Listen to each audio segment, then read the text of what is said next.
बैठा हुआ था। वो लोमड़ी बंदर को देखकर सोचने लगी, कितना अच्छा और कितना तंदुरुस्त बंदर है। अगर यह बंदर मेरे हाथ लग जाए तो कितना स्वादिष्ट भोजन मिलेगा मुझे। अब लोमड़ी का लालच बढ़ चुका था।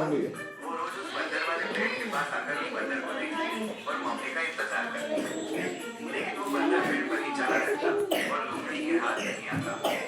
बहुत सोचने के बाद लोमड़ी बड़े बेटे बैठ जा। ये बंदर ऐसे हाथ नहीं आएगा, कुछ तरकीब सोचनी पड़ेगी। इसलिए उसने छल और चालाकी करने की सोची।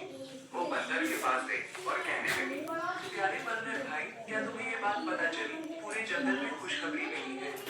खुशखबरी? कैसी खुशखबरी? फिर लोमड़ी ने बड़ी सावधानी से बोला, आकाशवाणी हुई है और भगवान ने कहा है, अब से इस जंगल के सारे लड़ाई झगड़े खत्म होंगे और कोई जानवर किसी दूसरे जानवर को नुकसान नहीं पहुंचाएगा और न ही मारकर खाएगा। सभी मिल जुलकर हंसी खुशी रहेंगे, एक दूसरे की सहायता करेंगे, कोई किसी पर हमला नहीं करेगा। बंदर होशियार था, वो समझ गया कि हो ना हो ये लोमड़ी झूठ बोल रही है। इसलिए बंदर ने उसकी बातों पर ज्यादा ध्यान नहीं दिया और कहा, ये तो बड़ी अच्छी बात है, पर मैं इसमें क्या कर सकता हूँ? बंदर की ऐसी ठंडी प्रक्रिया को देखकर लोमड़ी फिर बोली, अरे बंदर भाई, इसी बात पर नीचे तो आओ, हम एक दूसरे को गले लगकर एक दूसरे को बधाएंगे और साथ में खुशियां बांटेंगे। बंदर अब लोमड़ी की चालाकी को देखा, इसलिए मुस्कुराते हुए बोला, ठीक है, लेकिन लोमड़ी बहना, पहले उन दोस्तों से गले मिलकर बधाई ले लो जो इसी तरह खुशी से दौड़े चले आ रहे हैं, मुझे पेड़ से दिख रहे हैं वो। लोमड़ी ने हैरान होकर पूछा,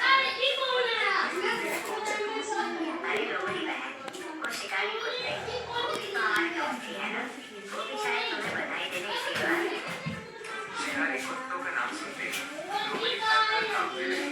वो पूरी तरह डर गई क्योंकि उसे लगा कि वो अब यहाँ थोड़ी देर और रुकी तो ये बंदर उसका शिकार बने या ना बने, लेकिन वो खुद इन शिकारी कुत्तों का शिकार जरूर बन जाएगी।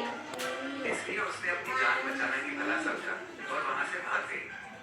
भागते हुए लोमड़ी को देखकर बंदर ने कहा, अरे लोमड़ी बहन, कहाँ भाग रही हो? अब तो हम सब दोस्त हैं ना, तो डर किस बात का? थोड़ी देर रुको। लोमड़ी थोड़ी रुकी और बोली, हाँ दोस्त तो है, लेकिन शायद ये बात तुम शिकारी कुत्तों को अब तक खबर नहीं पड़ी। और यह कहते हुए लोमड़ी वहाँ से उस जंगल में गायब हो गई।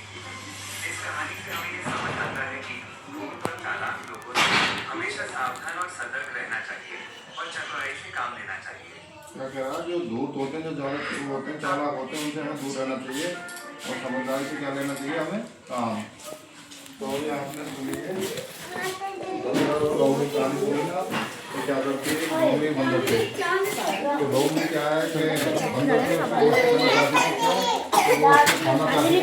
चलो उधर, चलो उधर। बंदर भी अपने आप में होशियार समझ रहा था, देखना दोनों दोस्ती करना चाह रहे थे, तो बंदर ने सोचा लेकिन उनको ये पता खा जाएगी। तो उसने क्या है कि वो बंदर बोल रहा है कि मेरे और भी दोस्त हैं, पहले आप उनसे मिलो, उनसे जानकारी लो, आप दोस्ती करो उनसे। उनको बंदर को क्या पता था कि इसलिए दोस्ती कर रही है कि हमें खाना चाह रही है। तो लास्ट में क्या है, बंदर वाले जानवर उनको पकड़ लेती है और खाना चाहती है। तो इससे हमें ये शिक्षा मिलती है कि जो ज़्यादा चतुर होते हैं ना, ज़्यादा समझदार समझे अपने आप को, उनसे हमें दूर रहना चाहिए, उनके पास भी नहीं बैठना चाहिए, हमें दिमाग से काम करना चाहिए, खुद के दिमाग। ठीक है, तो आपने इसमें जो भी देखा, जिस प्रकार से वो यह है बंदर, दिख रहा है बंदर आपको? बैठ बैठ। इधर ये देखो लोमड़ी, तो इसमें क्या है, आपको दोनों को चित्र बनाना है, कोई से बना दो है, बंदर का, इनका पेड़ का बना देना जरूरी है। ठीक है, आपकी थोड़ा जल्दी करना है, फोन पर आएगा जल्दी वही बनाना, फिर क्यों टाइम ले लेते ना,